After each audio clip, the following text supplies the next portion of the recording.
used to get into the bus. If he was traveling along with the boys at the backside, they used to laugh and tease him. So he used to come in front. The girls used to, they used to not allow him to sit next to them. And I could see, the suffering, the pain in them, but still, those days, 40 years back, he had interest to study. So these transgendered persons also have their feeling. They want to live a normal life in society. And I'm so happy today that so many transgenders are coming up. And I'm really happy. And I only request the society, please give them the due respect that you give for any other human beings.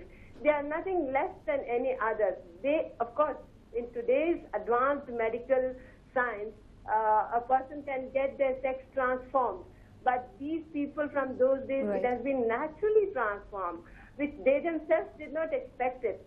And I request the parents, the elders, their relatives, please give them the due respect. Make them live with you and support them. That is my opinion. And I'm really, again would like to tell you that I'm happy with this decision. Thank you, Saraswati, for sharing your thoughts with us. Well, definitely words of encouragement. Ms. Nisha, what do you have to say, or what are your reactions to this?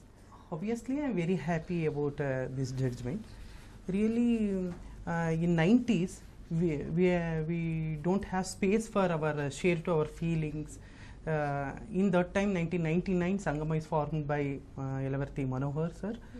They are continuously fighting. What are the problems that you faced personally in your life? Personally, in your life, in childhood days, discrimination from neighbors, teasing and ragging from in school days, in my family members also.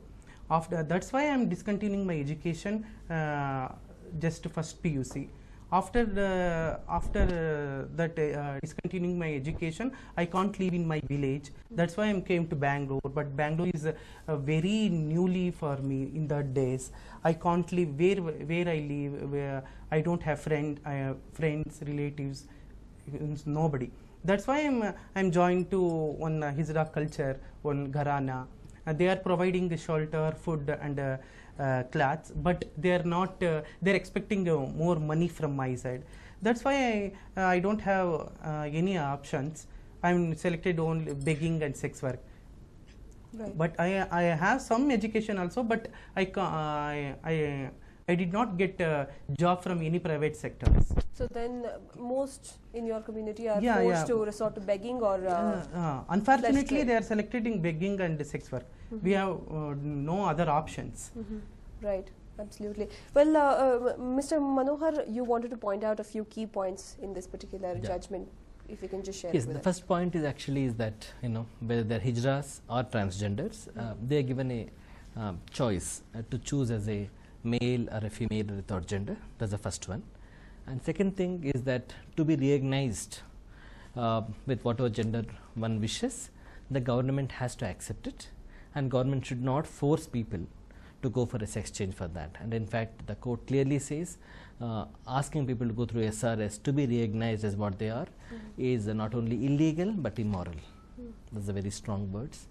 And the judgment clearly says that transgender should be considered under economically and not economically, socially and educationally backward classes, which means there is a provision under which the backward classes get the reservation for education and jobs, everything. So that is covered now. And the court asks for separate mechanism for HIV monitoring, because HIV is a big threat for sexual minorities and sex workers and migrants and few other communities. Till now we did not have separate data for transgenders. They are always mixed with the homosexuals and bisexuals. So we never had separate data. Now they are saying that please have separate data so that we know how they are affected by HIV, so that we can address it better. And it also asks for medical facilities for transgenders and separate public toilets and other facilities, separate facilities, and also all the civil rights for them. And also the governments were asked, both state and the central governments, to create schemes, special schemes for their empowerment. And two things are very, very important, the last 2 points. One point is that they are being treated like untouchables, and that should go. And for that, please do a lot of public awareness and campaigns. That's what they say, ask the governments. Right. Now these are very key issues. Yeah. Now this is definitely a step in the right direction. But then we are looking at a country like India where we have so many prejudices against the community. There is a lot of mix-up. We do not know the difference between a transgender, a transsexual and a homosexual. Most of them think they are untouchables. Most of them think that they are abnormal. They do not believe that any normal person can be like them, or they can have normal feelings and normal aspirations and normal dreams. So how do we change the mindset? Because a law cannot force change.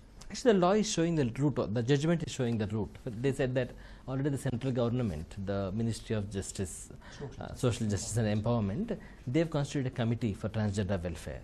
They said, please look at their recommendations in the context of the judgment and implement it in the next 6 months' time. In 6 months, they're supposed to implement, and very clearly the court is saying, do public awareness, public education. That is the way.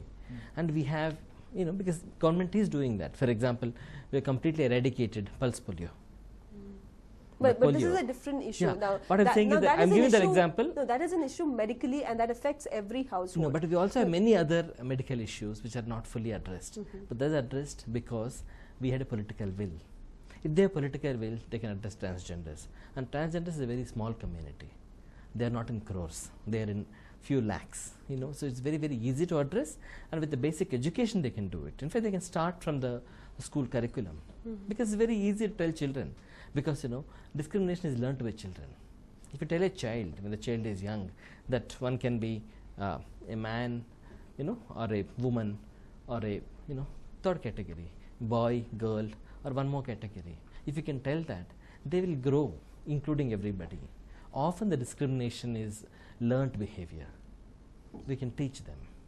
So it all starts at home. Yes, it starts at home. It starts in the schools. And if you personally, if you're going about doing awareness campaigns, what kind of a campaign would you look at? I think we'll talk about basically to say that, human beings are of different genders. And let's not assume somebody's gender based on the body they are born with. That's the first thing. Second thing is to talk about, how they're getting discriminated, how they're not getting jobs, how they are, getting mistreated, how they're insulted in the public places, how they're not being given, at every level. And that has to be made public so that actually society can accept them. Already we have a lot of sympathy and empathy for transgenders, at least in Karnataka, with the work we have done. A lot has changed. A lot has changed. Like actually 10 years ago when we started the work, almost nobody lived with their families. Most of them lived in hammams, groups of 10, 15. Today, a large section of them live with their families, and many of them take their own rented houses and live. That's a huge difference. Right. Of course, they complain that, no, okay, I'm not fully accepted, I'm discriminated, my family should change. But 10 years ago, you didn't have a choice of being at home. Say you want to live in a particular house and Yeah. you're looking out for houses on rent. What is the kind of responses? I think Akai should talk about it. Akai suffered it this month, so she should tell. Oh, really?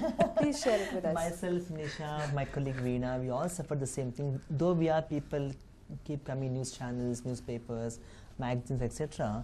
The amount of education that we are carrying to the society is basically this. Of course, we are human beings with this gender identity. So please accept us that how we are. Like in the last 3 months, we were looking for nearly 25 to 30 houses. When we go to see houses, the house owner or the tenants, people who are living in that house, they were saying that, oh, madam, I saw a newspaper, madam, I saw a news channel, you speak very fantastic, so on. They were appreciating a lot. But the same evening, they were calling and saying that, madam, we don't give you the house because you're transgender and you don't look like a woman. We were very hurt. We were very hurt. So daily I was coming back home and I was crying with my fiance. My fiance is a female to male transgender person who's Midun. I was always sharing with him. Sometimes I shared with Manohar, sometimes I shared with Shubha. This kind of thing, problems. So finally, like many times it has happened. So we being people working on the mainstream on the issues of sexuality and gender, facing so much of discrimination because of our identity, and people easily rejecting us because that you are a transgender. So finally, we found an house in the last month, 25th, very close to Nakshat, it's in Nakshat. Our house owners, people, they know that we are transgenders, and Mithun is a female to male transgender. The house is very, very supportive, and very few house owners who accept us as transgenders, or as homosexuals, or as lesbians, or as bisexuals as well. And like that way, very few people who give space for our offices, like Sangama, for the sex workers union, for sexual minorities forum, yeah, and for very few organizations that we get office space and for renting. But as Manohar was saying, when you compare the last 15 years and the present situation, if you compare the last 15 years for each and everything, if you are faced any violence by police, family members, or either by your partners, we were always on the street to condemn that violence. We were shouting slogans against that.